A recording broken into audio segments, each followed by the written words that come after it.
Boa tarde, boa noite, bom dia. Hoje eu vou fazer um convite especial antes de começar meu programa. Estou convidando os coordenadores das instituições de ensino de pós-graduação em neuroeducação e psicopedagogia para virem ser entrevistados aqui no nosso programa Ensinar e Aprender by Cecília Góes. Está feito o convite, está no ar. Aguardo o contato de vocês. Vocês podem me contatar pelo site ceciliadecamposgoes.com.br, podem entrar em contato com a Rádio Geek, que nós estamos aguardando vocês para serem recebidos aqui com todo carinho, para a gente conversar sobre neuroeducação, psicopedagogia, sobre pedagogia e educação. Muito bom! E falando nisso, hoje nós vamos falar sobre empatia em sala de aula. Empatia é um negócio que não é só para sala de aula, né? Empatia é um negócio que é para a vida, gente. Vamos pensar assim, por que, por exemplo, você fica com os olhos cheios de lágrimas quando você vê alguém triste ou quando você assiste um trecho de um filme em que há a emoção? Por que isso acontece, né? Então nós temos que falar de uma coisa para dizer o porquê desta ligação que acontece como se fosse uma função espelho, tá? Então, para eu falar da empatia na sala de aula, eu tenho que falar dos neurônios espelho e das pesquisas que estão sendo feitas acerca dos neurônios espelho, né? Existem exemplos 1000 desse tipo de coisa pra gente chegar lá na empatia, tá? Então, assim, se alguém boceja do teu lado, é irresistível você bocejar também. Já reparou nisso, Chu? Então, por que a gente sorri quando a gente vê alguém sorrindo ou dá risada, assim, quando você ouve gargalhadas? Parece uma coisa, assim, extremamente contagiante, né? Então, isso aí acontece por conta de um tipo de neurônio que nós temos, chamado neurônio espelho. E hoje a gente vai falar um pouquinho dele, né? Muitos artistas se inspiraram até em fazer exposições, a maneira como os quadros são colocados em galerias, exatamente para que a resultante seja a pessoa se emocionar ou se envolver ou, enfim, ter algum sentimento em relação àquilo que está sendo exposto, né? Então, o que acontece? A descoberta dessas células chamadas neurônio espelho se aprofundou, mas faz pouco tempo, né? A gente já vai precisar isso no espaço e no tempo já. Mas essas descobertas dão margem a essas perguntas intrigantes que a gente fez agora, né? Por que você boceja quando o outro boceja, etc, enfim, né? E aí, por que esses sentimentos e esses comportamentos, nós despendemos essas atitudes independente da nossa vontade, vem quase que como uma coisa automática, né? E, por exemplo, se um protagonista do filme está sofrendo, ou da novela que seja, você entra naquela vibe do sofrimento daquilo que você está assistindo. Isto é o teu neurônio espelho que está fazendo com que esta sensação aconteça e você então entra nesta mesma frequência daquilo que você está assistindo ou diante do que você está ou de quem, né? E mais do que resposta a essas perguntas, o neurônio espelho atualmente ele se configura como um mecanismo chave para que a gente possa compreender, olha só que coisa importante, para que a gente possa compreender a natureza da aprendizagem, de uma certa forma sendo balizada, digamos assim, pelos processos de imitação da empatia. Então a gente já está começando a fazer uma ligação entre empatia e neurônios espelhos. Vamos seguir o nosso raciocínio aqui. O que acontece? Quando você está diante desses acontecimentos, fatos ou situações, existe uma sincronia neural. É chique, né? Falar isso sexta-feira depois de um feriado, mas é isso aí, uma sincronia neural entre os indivíduos. Ela é o quê? Ela é mediada principalmente pela ativação dos neurônios espelhos como indicadores, né, do processo de ensino-aprendizagem. Portanto, para que esse processo possa acontecer, que a gente chegar lá na empatia, vamos entender um pouquinho mais dessa coisa aí. Então, os estudos que têm sido feitos as testagens em laboratório, as observações, as pesquisas, enfim, resultam nos dizendo que as diferentes estratégias pedagógicas adotadas em sala de aula pelos professores, relacionando esse nível de sincronia que a gente falou, né? Nos estados fisiológicos entre ensinantes e aprendentes. Então tem que haver uma sincronia. Por que a gente está dizendo isso? Veja, a aprendizagem é um processo. Então, processo é uma coisa que acontece por etapas, não é isso? E então, e para ocorrer esse processo depende de uma outra dimensão, que é a nossa dimensão biológica e também da nossa dimensão social. Trocando em miúdos, de que eu sou composta geneticamente, mas do meu estado de espírito na circunstância em que eu estou me sentindo com empatia em relação a alguma situação. Percebe? Então, o que acontece? Estamos falando isso para sugerir caminhos para assegurar um bom processo de aprendizado. Por quê? Nesse bom processo de aprendizado de conteúdo pelos alunos, precisa de alguns quesitos que são extremamente fundamentais. Sem o que, eu afirmo para vocês, não há aprendizagem. Pode haver uma memorização mecânica, pode haver um cumprimento de tarefa porque o professor mandou, mas a aprendizagem só acontece quando uma informação se transforma em conhecimento, internalizado, processado, né? E de maneira que o cérebro possa dar um feedback acerca daquilo que foi aprendido. Muito bem. Então, para que isso aconteça, o que é que tem que haver de componente? Quais são os ingredientes da nossa ação pedagógica? Seja em sala de aula, em palestra, como for, né? É preciso que para aquele conteúdo seja realmente assimilado e transformado, como eu disse, em aprendizado, conhecimento e não somente informação, precisa ter uns ingredientes. São eles: significação. Se alguma coisa não tem significado para mim e alguém me manda fazer, eu até posso fazer. Mas eu faço por obrigação, por cumprimento de tarefa, porque o chefe mandou, porque a coordenadora pediu, ou porque o professor está exigindo isso de mim. Mas isso não significa que eu esteja aprendendo. Na medida em que aquilo adquire significado, então imediatamente eu vou linkar, aí eu já chamo o Vygotsky aqui para nos ajudar, eu vou linkar com alguma informação ou conhecimento que eu já trago e aquilo faz um nexo, faz um sentido para mim. Adquire significação e desta forma, aquilo será aprendido. Sem significação não há aprendizagem, ok? Esse é o ingrediente 1. Ingrediente 2. Segurança. Quem está na posição de ensinante precisa conquistar a confiança do aprendente para que, nesta relação mútua, aonde se deve processar um terceiro ingrediente chamado vínculo, eu possa garantir que o processo de aprendizagem não sofra rupturas, bloqueios, inseguranças, enfim. Insegurança é uma coisa que só transmite aquele que tem competência. Quarto ingrediente, né? Como é que o aluno confia em você? Quais são os pré-requisitos que um professor precisa ter para que o aluno sinta firmeza, vamos dizer assim, né? Na explanação, na atuação dele. 2 habilidades. Primeira habilidade, competência. Segunda habilidade, empatia, que é sinônimo de senso humanizador. Então eu estou me aproximando através da análise dos neurônios espelho para a função primordial da empatia. Beleza? Os 4 ingredientes? Segurança, significação, não necessariamente nessa ordem, competência e vínculo, ok?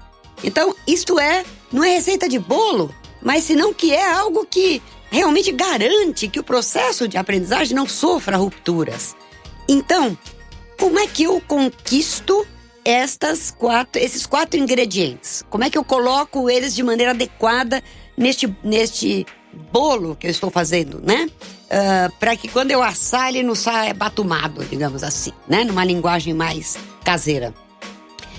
Eu preciso, enquanto docente, ser alguém que é portador e de uma conduta transdisciplinar. O que é isto? Quem tem uma postura transdisciplinar não faz um tipo durante uma palestra, durante uma aula e depois é qualquer coisa. Não. Ser transdisciplinar é ser alguém que enxerga o outro através e além das aparências. O que infere dizer, sem absolutamente nenhum tipo de preconceito, nem de pré-julgamento. Quem está diante de mim é um ser humano. Não me importa se ele é alto, baixo, moreno, careca, cabeludo, usa óculos, não importa. São seres humanos. Então eu não posso fazer asepsia de pessoas, eu não tenho direito a fazer isso com o outro, isso como ser humano. Então eu adoto isso como postura de vida, né? É que a palavra transdisciplinar às vezes se confunde com a interdisciplinaridade, com a multidisciplinaridade, não. Vamos tirar, não é deste caldeirão, esta coisa que está toda junta, e tirar a transdisciplinaridade, que na linha de pensamento de Edgar Morin, o Biratan D'Ambrosio, e da própria Unesco em si, tem a Ver César Coll e outros tantos, né? Que elaboraram a Carta da Transdisciplinaridade, que nos ensina essa questão de nos portarmos de forma transdisciplinar, sendo transdisciplinares, o que, portanto, já garante meio que quase 100% do vínculo que você tem que fazer com o ser aprendente, sendo você ensinante. E, mais do que isso, na situação de sala de aula, de palestra, de seja o que for, de um curso, né?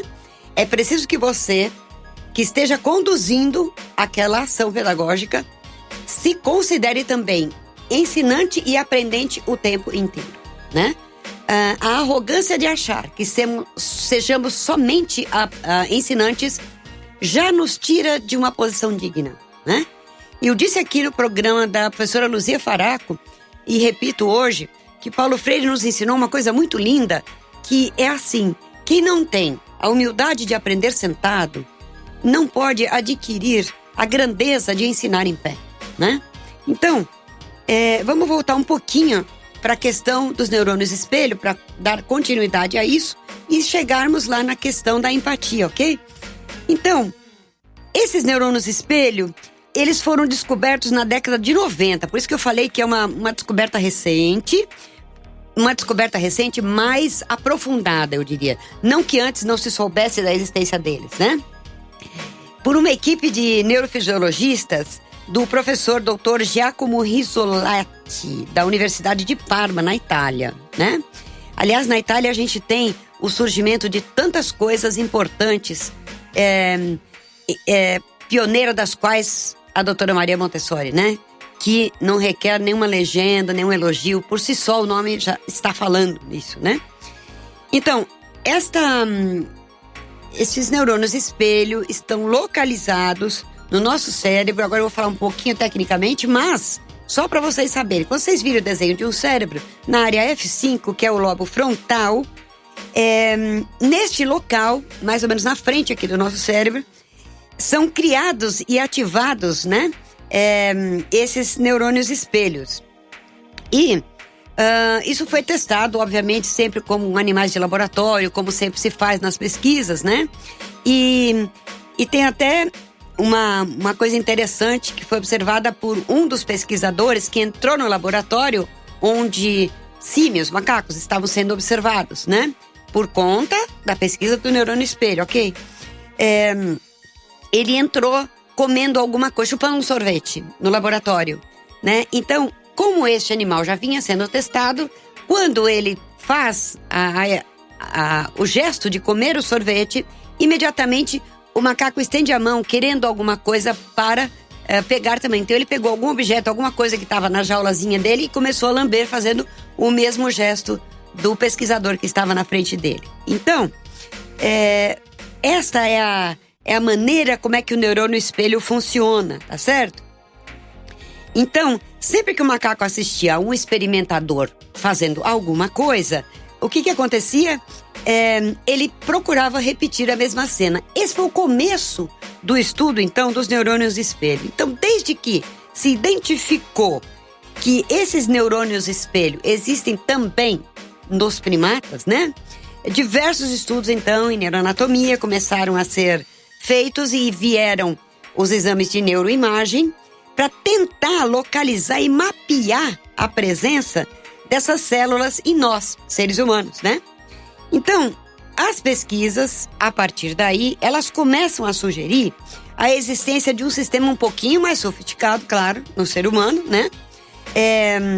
Desses neurônios espelho em várias áreas corticais pré-frontais. Portanto, nessa parte do cérebro que na neuro a gente chama de frontoparietais, tá certo?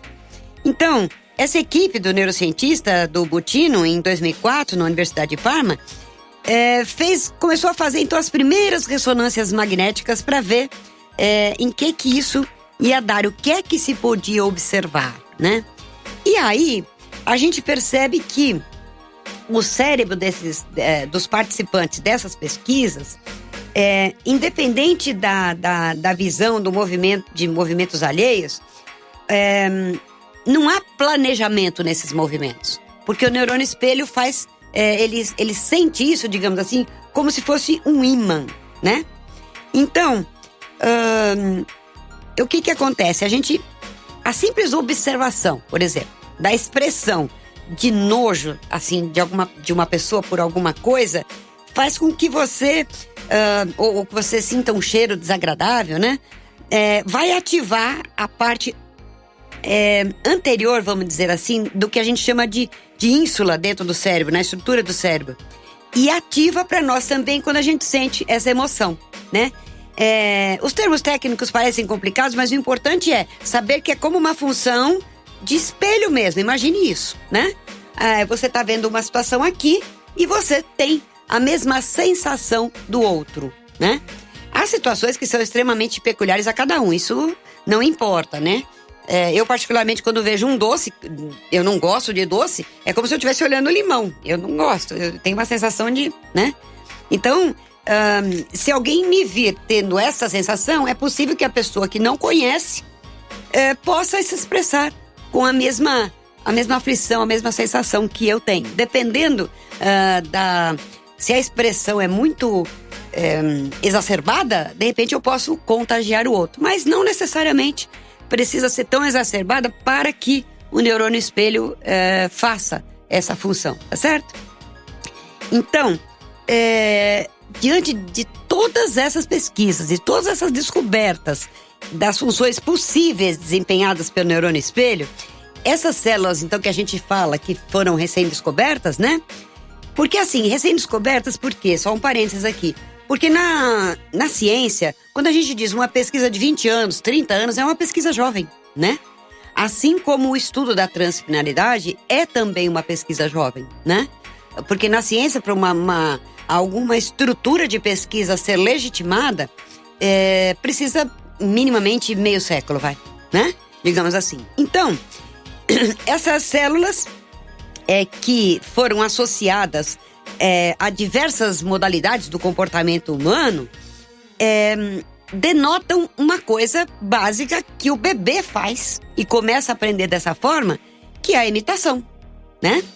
Então, a imitação da teoria da mente e do aprendizado, de novas habilidades, leitura da intenção, das emoções do outro, enfim, são expressadas por nós, seres humanos, diante da conduta de alguém ou de alguma coisa da qual a gente está sendo espectador.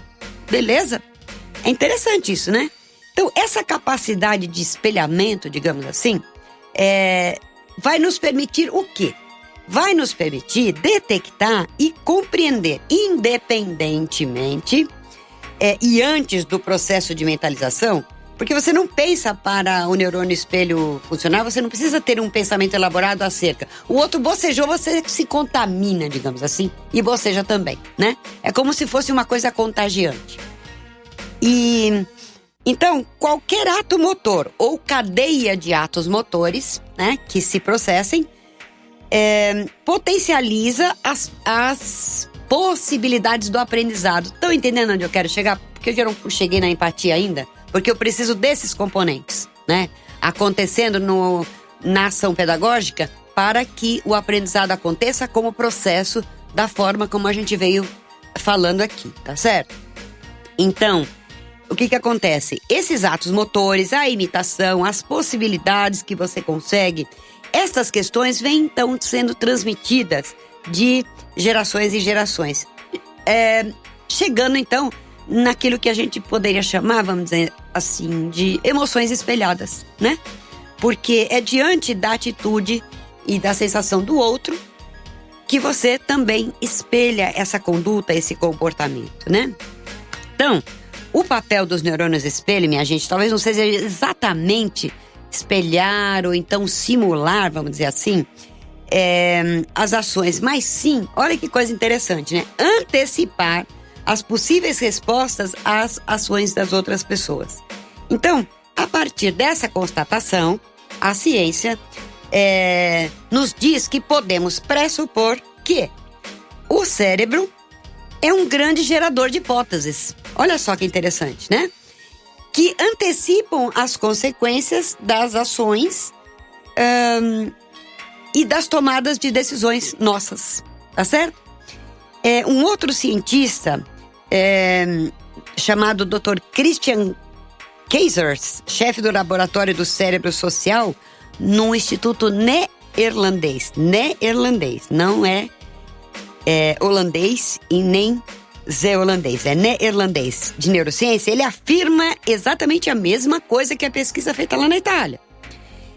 Que os neurônios espelho permitiram que a neurociência descobrisse a empatia. Estamos chegando perto, né? Uma coisa da outra. Então, vamos lá em outro exemplo. Quando a gente chorar, perceber que algum amigo está chorando por algum motivo, por exemplo, né, algum sentimento diante de uma perda, enfim, você se confrange e tem uma atitude de compaixão, que a gente vai falar um pouquinho mais pra frente. E imediatamente você também... é impossível você dar uma gargalhada se a outra pessoa está em sofrimento diante de você. Então, os neurônios espelho nos permitem lembrar as situações em que choramos e, de alguma maneira, a gente simula a aflição do outro, sem que a gente precise elaborar algum pensamento para isso, percebe? Então, agora a gente vai chegando aí perto da questão da empatia, né? E por quê? Porque as pesquisas feitas, e aqui a gente lembra o Vygotsky de novo, as pesquisas têm colaborado para as ideias dos visionários antigos da educação, como o Vygotsky e o Freire, que muito antes de tomarem qualquer conhecimento sobre neurônio espelho, eles afirmavam que a melhor maneira de aprender é por meio das interações sociais. A gente tem um quadrinho aí do mapa da empatia, em que vocês podem ver, no centro está localizado o que o outro pensa e sente, o que ele escuta, o que ele vê, o que ele fala e faz, quais são as suas dores e quais são os seus objetivos. Então, a grande conclusão de hoje para nós, né, é que nós estamos numa era chamada de outrospecção. Ou seja, eu tenho a percepção, a prospecção do outro. E isto é sinônimo da empatia. E isto deve acontecer em sala de aula, porque não é a quantidade do que nós temos nos programas escolares que vai nos trazer a garantia de um bom processo de aprendizagem, e sim a qualidade desses conteúdos. Interesse, motivação e a compaixão, como eu falei que a gente ia falar, compaixão não é dó, é fazer as coisas com paixão.